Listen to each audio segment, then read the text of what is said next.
Hello बच्चों, क्या हाल चाल? बढ़िया। तो बच्चों, क्लास 11th रसायन विज्ञान में पहला चैप्टर रसायन विज्ञान की कुछ मूलभूत अवधारणा, जिसमें बच्चों हमने जो है प्रीवियस लेक्चर में रासायनिक संयोजन के नियम की बात की थी, जिसमें बच्चों हमने 3 नियम देख लिए थे। पहला नियम द्रव्यमान संरक्षण का नियम, दूसरा नियम स्थिर अनुपात का नियम और तीसरा नियम बच्चों गुणित अनुपात का नियम। इसके बाद बच्चों हमने 3 नियम और देखे। व्युत्क्रम अनुपात का नियम या फिर तुल्य अनुपात का नियम बोला जाता है। अगला नियम बच्चों गैर-ऊष्मक का गैसीय आयतन का नियम और लास्ट नियम बच्चों अवोगाद्रो का नियम। तो बच्चों रासायनिक संयोजन का जो चौथा नियम व्युत्क्रम अनुपात या फिर क्या बोलते हैं बच्चों इसको, तुल्य अनुपात का नियम। तुल्य अनुपात का नियम, व्युत्क्रम अनुपात का नियम या फिर तुल्य अनुपात का नियम। तो बच्चों सबसे पहले बात करते हैं कि ये नियम दिया किसने था।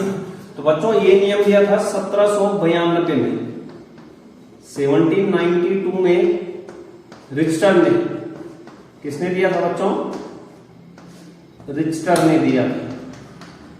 किसने दिया था? रिचटर ने दिया था। ठीक। इसके बाद बच्चों यहां पर बात करते हैं कि नियम क्या होता है। इस नियम के अनुसार क्या बच्चों की जब दो अलग अलग तत्व किसी तीसरे तत्व के निश्चित द्रव्यमान से संयोग करते हैं। क्या बोला? जब दो अलग अलग तत्व किसी तीसरे निश्चित तत्व के द्रव्यमान से क्या करते हैं बच्चों?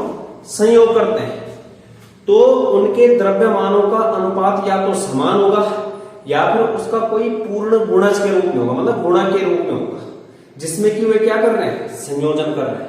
मुझे पता है कुछ नहीं पूछा होगा। इसको हम एग्जाम्पल से समझते हैं। किससे समझेगा बच्चों? एग्जाम्पल से। जैसे बच्चों मेरे पास क्या है?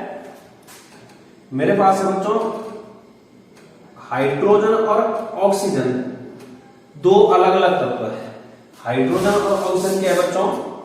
दो अलग अलग तत्व। ये हाइड्रोजन और ऑक्सीजन दो अलग अलग तत्व।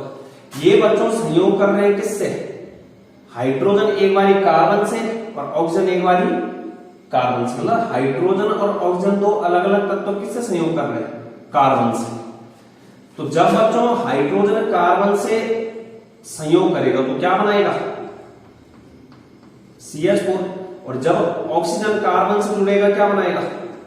CO2। क्या बनाएगा? CO2 बनाएगा। ठीक। तो बच्चों यहां पर देखना, एक तो बना CH4 और एक बना CO2। ठीक। तो यहां पर देखो बच्चों, कार्बन का जो भार है, कार्बन का जो द्रव्यमान है वो कितना होता है? 12। और यहां पर हाइड्रोजन, एक हाइड्रोजन का 1 तो 4 का 4। यहां पे बच्चों कार्बन का 12 और एक ऑक्सीजन का होता है बच्चों कितना? 16। तो 2 का कितना हो जाएगा? 32। तो ये जब क्या है, हाइड्रोजन और ऑक्सीजन जो दो अलग अलग तत्व थे, उन्होंने एक तीसरे तत्व से क्या किया? संयोग किया। और आपस में भी संयोग करेंगे तो क्या बनाएंगे बच्चों? H2O। क्या बनाएंगे? H2O। H2O में जो अनुपात होगा बच्चों 2:16। कितना होगा बच्चों? 2:16। इसको हम काटते हैं, अगर 4 से कटेगा, 4 एकम 4, 4 तियां 12, 4 अठा 32, 4 तियां 12, 2 एकम 2, 2 अठा 16। तो बच्चों यहां पर देखो, हाइड्रोजन और कार्बन जब मिल रहे हैं तो क्या बना रहा है? CH4। CH4 में रेशियो कितना आया? 3:1। हाइड्रोजन का रेशियो कितना है? यहां पे 1 है। CO2 में रेशियो कितना है? 3:8। और H2O में रेशियो कितना है? 1:8। तो यहां देखो हाइड्रोजन का रेशियो 1, ऑक्सीजन का रेशियो 8 और यहां पर भी जो है जब H और O ने आपस में संयोग किया तो क्या है रेशियो 1:8 आएगा। कहने का मतलब क्या है बच्चों, यहां से अगर मैं हाइड्रोजन लेता हूं और यहां से मैं अगर ऑक्सीजन लेता हूं तो हाइड्रोजन का अनुपात कितना है 1 और ऑक्सीजन का अनुपात भी कितना है 8। और यही अनुपात किसमें है बच्चों, यहां भी है, जब वो आपस में क्या कर रहे हैं, आपस में ही संयोग कर रहे हैं। तो क्या बोला बच्चों, हाइड्रोजन और ऑक्सीजन दो अलग अलग तत्व किसी तीसरे निश्चित तत्व से संयोग करके या संयोग कर रहे हैं तो क्या कर रहे हैं, क्रिया करते हैं, तो उनके द्रव्यमानों का जो अनुपात होता है या तो समान आएगा इनका। यहां पर H और O ने संयोग किया कार्बन से, हाइड्रोजन कार्बन से करेगा CH4 बनाएगा, हाइड्रोजन का रेशियो कितना है यहाँ पे 1, कार्बन ऑक्सीजन से रिएक्शन करेगा CO2 बनाएगा, ऑक्सीजन का रेशियो कितना है 8। जब हाइड्रोजन और ऑक्सीजन खुद ही आपस में क्रिया करेंगे तो रेशियो कितना आ रहा है 1:8। तो इसको बोला जाता है बच्चों व्युत्क्रम अनुपात या तुल्य अनुपात का नियम। जैसे बच्चों दूसरा उदाहरण देखते हैं, दूसरा उदाहरण जैसे बच्चों मेरे पास क्या है Cl और हाइड्रोजन, ये बच्चों अभिक्रिया करते हैं तीसरे तत्व से, किससे, Na से। तो जब Cl Na से करेगा क्या बनाएगा NaCl, और जब Na जो है H से करेगा क्या बनाएगा NaH। तो NaH 23 Na होता है और H कितना होता है 1। Na यहां पर कितना है बच्चों 23 और Cl कितना है 35.5। जब ये दोनों आपस में करेंगे हाइड्रोजन और जो Cl अलग अलग तत्व तीसरे Na से अभिक्रिया कर रहे हैं, क्या कर रहे हैं क्रिया, तो जब ये हाइड्रोजन और Cl खुद से ही करेंगे तो क्या बनाएंगे HCl। हाइड्रोजन 1 और Cl कितना है बच्चों 35.5। तो यहां पर Cl का रेशियो 35.5, यहां पर भी क्या है 35.5, यहां पर हाइड्रोजन का 1, यहां भी कितना आया 1। तो कहने का मतलब क्या है बच्चों, नियमानुसार क्या है, जब दो विभिन्न तत्व, जब दो अलग अलग तत्व किसी तीसरे तत्व के निश्चित द्रव्यमान से संयोग करते हैं या क्रिया करते हैं तो उनके द्रव्यमानों का जो अनुपात होता है या तो समान होगा या फिर उसके किसी पूर्ण गुणज के रूप में होगा, जिसमें कि वे क्या कर रहे हैं संयोजन कर रहे हैं। तो नियम लिखते हैं बच्चों, नियमानुसार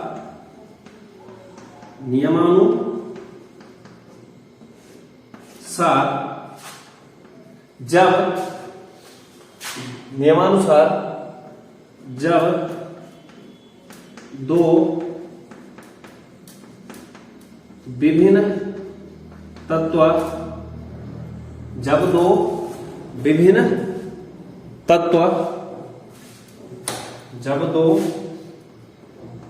विभिन्न तत्व तीसरे तत्व के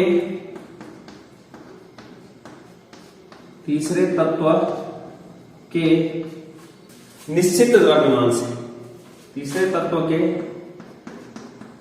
निश्चित द्रव्यमान से क्रिया करते हैं, तीसरे तत्व के निश्चित द्रव्यमान से अलग अलग क्रिया करते हैं तो उनके द्रव्यमानों का अनुपात या तो समान रहता है अथवा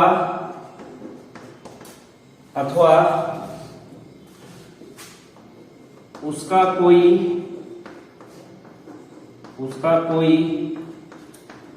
पूर्ण गुणज होता है, अथवा उसका कोई पूर्ण गुणज होता है जिसमें कि वे आपस में संयोग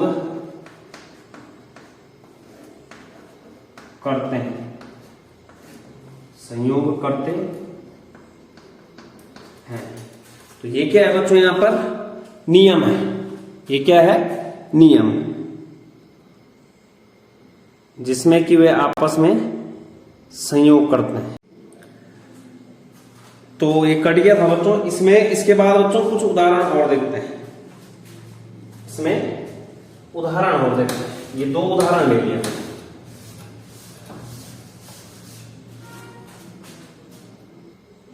इसके बाद बच्चों दो उदाहरण और देखते हैं। जैसे बच्चों हाइड्रोजन और सल्फर, सल्फर और हाइड्रोजन दो अलग अलग तत्व हैं। तीसरे तत्व ऑक्सीजन से, सल्फर और हाइड्रोजन तीसरे तत्व ऑक्सीजन के द्रव्यमान से क्या करते हैं, क्रिया करते हैं। तो जब सल्फर ऑक्सीजन से करेगा क्या बनाएगा, SO2। सल्फर का जो द्रव्यमान होता है 32 और अनुपात एक ऑक्सीजन का कितना होता है 16, दो का कितना हो जाएगा 32। यहां पर बच्चों H2O बनेगा। तो यहां पर देखो बच्चों 2 अनुपात हाइड्रोजन का आ जाएगा और 16 ऑक्सीजन। लेकिन बच्चों अभी देखो सल्फर ने ऑक्सीजन के साथ और हाइड्रोजन ने ऑक्सीजन के साथ, दो अलग अलग तत्वों ने किसी तीसरे निश्चित तत्व के द्रव्यमान से क्रिया की। तो उनका द्रव्यमान किस किसका, सल्फर का इसमें 32 और हाइड्रोजन का इसमें क्या 16। सल्फर का कितना है बच्चों यहां पर 32। वो समान होगा या फिर उसके पूर्ण गुणज के रूप में होगा, जिसमें कि वे आपस में क्या करते हैं, संयोजन। अब सल्फर और हाइड्रोजन आपस में संयोजन करते हैं, क्या बनाएंगे H2S। 2 अनुपात हाइड्रोजन का आ गया और 32 अनुपात सल्फर का।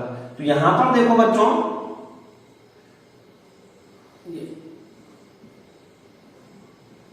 ये यहां पर देखो बच्चों जैसे H का अनुपात कितना है 2 है, यहां सल्फर का अनुपात कितना है 32। यहां जब दोनों ने आपस में सहयोग किया तो अनुपात कितना है 2 अनुपात 32। मतलब यहां पर जो अनुपात आ रहा है वो क्या आ रहा है, समान आ रहा है। क्या आ रहा है बच्चों, समान। तीसरा उदाहरण देखते हैं बच्चों। जैसे कार्बन और ऑक्सीजन तीसरे तत्व, कार्बन और ऑक्सीजन तीसरे तत्व सल्फर से संयोग करते हैं। जब कार्बन सल्फर से संयोग करेगा क्या बनाएगा CH2। जब सल्फर ऑक्सीजन से करेगा क्या बनाएगा SO2। कार्बन का अनुपात 12 और एक सल्फर का 32, तो 2 का 64। यहां पर सल्फर का 32 और ऑक्सीजन का, एक ऑक्सीजन का कितना होता है 16, 2 का कितना हो जाएगा 32। तो यहां पर बच्चों कार्बन का कितना आ गया 12 और ऑक्सीजन का कितना आ गया 32। जब बच्चों यहां पर कार्बन और ऑक्सीजन आपस में ही क्रिया करेंगे, जो दोनों अलग अलग तत्व हैं, तो कार्बन का आ जाएगा बच्चों 12 और ऑक्सीजन का कितना आ जाएगा 32। तो कहने का मतलब जब दो अलग अलग तत्व किसी तीसरे तत्व के निश्चित द्रव्यमान से क्रिया करते हैं तो उनका जो अनुपात होता है, मतलब दो अलग अलग तत्वों का जो अनुपात होगा, इसमें कार्बन का अनुपात 12 और ऑक्सीजन का अनुपात 32, तो उनका अनुपात या तो समान होगा या फिर पूर्ण गुणज के रूप में होगा, जिसमें कि वे आपस में संयोग कर रहे हैं, कार्बन डाइऑक्साइड बना रहे हैं। तो इस तरीके से बच्चों ये क्या है हमारा व्युत्क्रम अनुपात का नियम। क्या है बच्चों, व्युत्क्रम अनुपात का नियम। इसके बाद बच्चों अगला 5वां नियम है, जिसमें बच्चों हमारा जो अगला 5वां नियम है गैलूसेक का गैसीय आयतन का नियम। तो बच्चों गैलूसेक का गैसीय आयतन नियम ये किसने दिया 1808 में। 1808 में फ्रांस के वैज्ञानिक गैलूसेक ने, फ्रांसीसी वैज्ञानिक किसने दिया बच्चों, गैलूसेक ने। तो ये जो नियम है बच्चों, इसको गैलूसेक का स्थिर आयतन का नियम भी कहते हैं। क्या बोलते हैं बच्चों, स्थिर आयतन का नियम।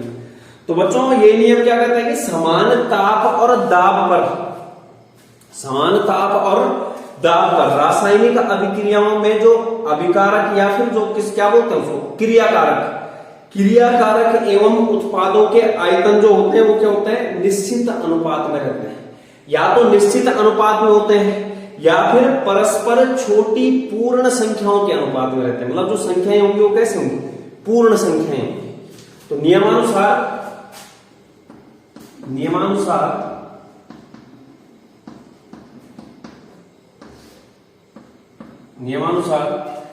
समान ताप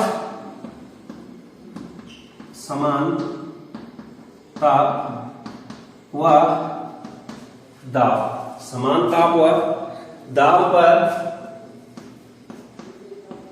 दाब पर रासायनिक अभिक्रियाओं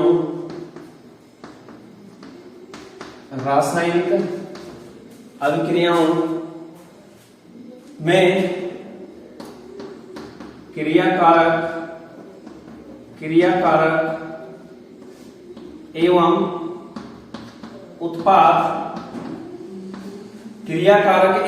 उत्पादों के आयतन का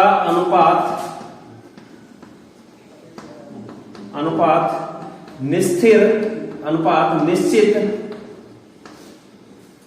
उत्पादों के आयतन का अनुपात निश्चित अथवा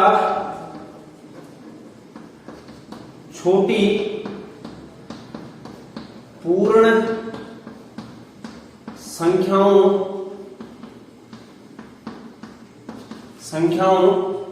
के अनुपात में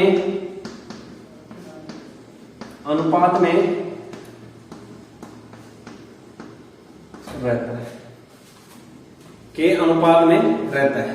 तो आयतन का निश्चित अनुपात नियम भी बोलते हैं। क्या बोलते हैं बच्चों, आयतन का निश्चित अनुपात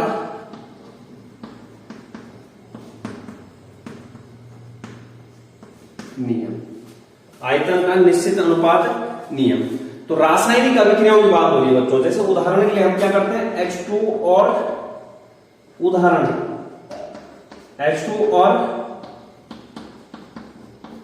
Cl2 का संयोग, H2 और Cl2 का संयोग। तो H2 भी बच्चों गैस है, H2 गैस Cl2 गैस से संयोग करके क्या बनाएंगे बच्चों, HCl गैस। कितना, 2।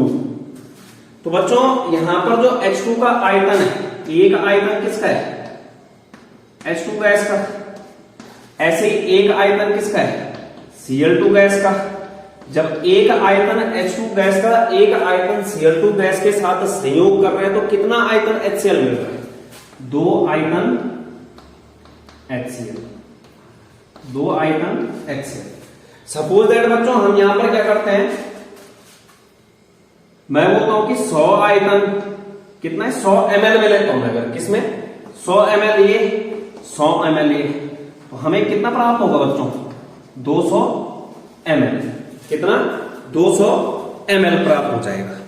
मतलब यहां पर H2 हम जब रेशियो देखेंगे, H2 ratio Cl2 ratio HCl, 100 अनुपात 200 अनुपात, कितना आ जाएगा, 1 रेशियो 2। तो इसे क्या बोला जाता है, स्थिर या निश्चित गैसीय आयतन का नियम। यानी कि गैलूसे का जो निश्चित गैसीय आयतन का नियम है, गैस के लिए लागू होता है। इसी प्रकार से बच्चों हम जो है दूसरा उदाहरण देख सकते हैं, जैसे N2 और H2 का संयोग, N2 और H2 का संयोग। N2 और H2 का संयोग। तो N2 जब किससे अभिक्रिया करेगा, H2 से, तो 3H2 से क्या बनाएगा, 2NH3। मतलब यहां पर क्या है बच्चों कि एक आयतन किसका है, एक वॉल्यूम एक आयतन N2 का और 3 आयतन किसके, H2 के। जब आपस में अभिक्रिया कर रहे हैं, क्या बना रहे हैं, 2 आयतन NH3 यानी कि अमोनिया के। तो यहां पर रेशियो कितना हो गया बच्चों, 1:3:2।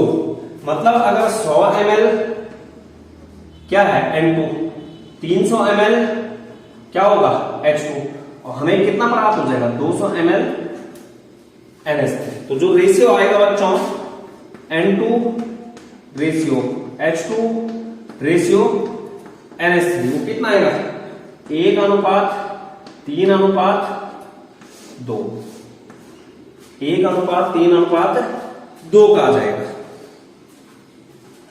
तो इस तरीके से बच्चों यहां पर क्या है, गैलूसे का गैसीय आयतन का नियम कि समान ताप और दाब पर रासायनिक अभिक्रियाओं में जो अभिकारकों एवं उत्पादों के आयतन का अनुपात होता है वो क्या होता है, निश्चित होता है, या फिर छोटी पूर्ण संख्याओं के अनुपात में रहता है। ये छोटी पूर्ण संख्याओं का अनुपात 1:3:2।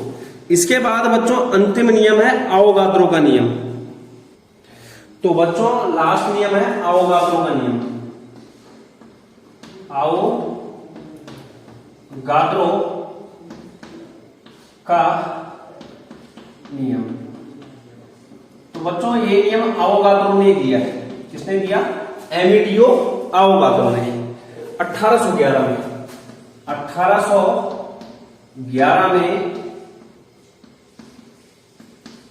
एमिलियो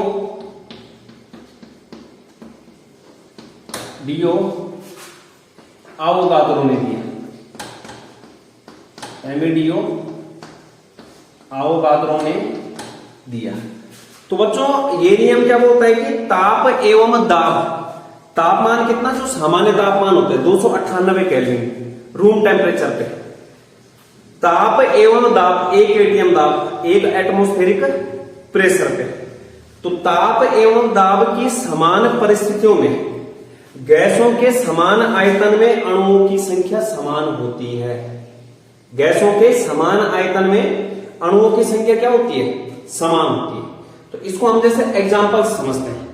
सपोज दैट बच्चों हमारे पास जो है, मेरे पास 3 कंटेनर है। क्या है मेरे पास, 3 कंटेनर। इसमें मैंने H2 भर रखी है, H2 भर रखी है, H2 भर रखी है, H2।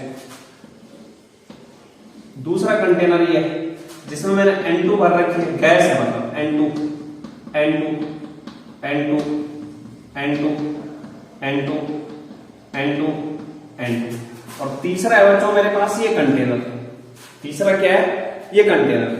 जैसे इसमें भरा है CO2, CO2, CO2, CO2, CO2, CO2, CO2, CO2, CO2, CO2, CO2, CO2। ये कंटेनर बच्चों यहां पर जो है, इसमें जो गैस भरी गई है वो भरी गई है 10 ml मान के चलो। कितना, 10 लीटर। कितना है, 10 लीटर। यहां भी कितना है, 10 लीटर। और यहां भी कितना है बच्चों, 10 लीटर। तो यहां पर क्या है, जो कंडीशन है 298 kelvin temperature, 1 ATM pressure, 298 kelvin temperature, 1 ATM pressure, 298 kelvin temperature, 1 ATM pressure. तो बच्चों मुझे एक चीज बताओ कि तीनों कंटेनर में जिसमें हमने अलग अलग प्रकार की गैसें भरी हैं, तीनों में मुझे ये बताओ बच्चों कि किसमें जो है गैस के अणुओं की संख्या ज्यादा होगी। इसमें भी 10 लीटर गैस है, इसमें भी 10 लीटर है, इसमें भी 10 लीटर है, कंडीशन सेम है। तो किसमें ज्यादा होगी, किसी में ज्यादा नहीं होगी, तीनों में बराबर होगी। ये नहीं देखना है कि कंटेनर छोटा बड़ा, हमें क्या देखना है, हमें क्या बोला गया, अवोगाद्रो का नियम बोलता है बच्चों की 298 केल्विन तापमान और 1 एटमॉस्फेरिक प्रेशर, एक वायुमंडलीय दाब पर गैसों के समान आयतन में अणुओं की संख्या समान होती है। 298 केल्विन तापमान और 1 वायुमंडलीय दाब पर गैसों के समान आयतन में अणुओं की संख्या समान होती है। तीनों में अणुओं की संख्या क्या होगी, बराबर। ये बोलता है क्योंकि हमने 10 लीटर गैस भर रखी है, यहाँ पे कितना है 10 लीटर, यहाँ पे कितना है 10 लीटर है। इससे थोड़े मतलब है कि कंटेनर कितना बड़ा है, अमाउंट कितना है 10 लीटर है। तो कहने का मतलब क्या है बच्चों, समान आयतन में गैस है। यहां पर क्या है, समान आयतन में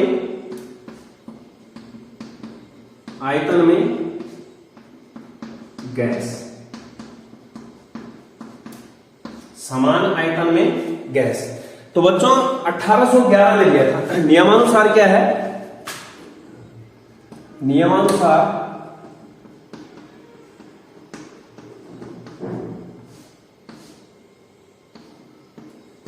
समान ताप 298 केल्विन और दाब क्या 1 atm की परिस्थितियों में, कि समान परिस्थितियों में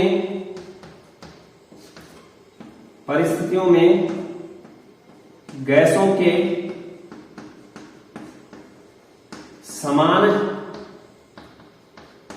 समान अलग अलग गैसें हो सकती है, गैसों के समान आयतन में अणुओं की संख्या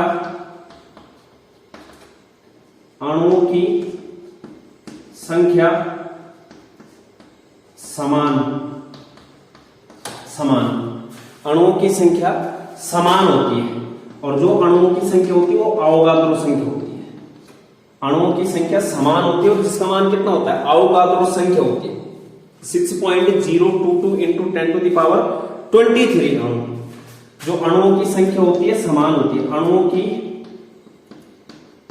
संख्या किसके बराबर होती है इस कंडीशन पे, Na क्या बोलते हैं इसको, अवोगाद्रो संख्या, जिसका मान क्या होता है 6.022 इंटू 10 टू द पावर 23 अणु। मतलब इसमें भी जो है H2 के कितने अणु होंगे, अवोगाद्रो संख्या के बराबर। इसमें भी कितने होंगे, अवोगाद्रो। इसमें भी कितने होंगे, अवोगाद्रो। तो बच्चों एक्चुअल में जो यहां पर आयतन भी होता है वो समान होता है, और आयतन कितना लेना होता है एक्चुअल में 22.4 लीटर, 22.4 लीटर आयतन, 22.4 लीटर आयतन और 22.4 लीटर आयतन। तो 22.4 लीटर आयतन और 298 केल्विन तापमान और 1 वायुमंडलीय दाब पर जो अणुओं की संख्या होगी वो कितनी होती है बच्चों, अवोगाद्रो संख्या, एनी अणु और एनी। मतलब तीनों में कितना होगा 6.022 into 10 to the power 23 H2 के अणु, 6.022 into 10 to the power 23 N2 के अणु और 6.022 into 10 to the power 23 CO2 के अणु। इसे क्या बोला जाता है, अवोगाद्रो का नियम। समान ताप 298 केल्विन और दाब 1 वायुमंडलीय दाब की समान परिस्थितियों में गैसों के समान आयतन 22.4 लीटर में अणुओं की संख्या 6.022 इंटू 10 टू द पावर 23 अणु होते हैं, मतलब समान होगा। तो इसे क्या बोला जाता है, अवोगाद्रो का नियम। ये किसका मान है, अवोगाद्रो संख्या का। किसका मान है बच्चों, अवोगाद्रो संख्या का। तो इस तरीके से बच्चों हमने जो है रासायनिक संयोजन के नियम कंप्लीट कर लिए हैं। अगले लेक्चर में बच्चों हम बात करेंगे डाल्टन की एटॉमिक थ्योरी की। तो आज के लिए इतना ही बच्चों, थैंक यू।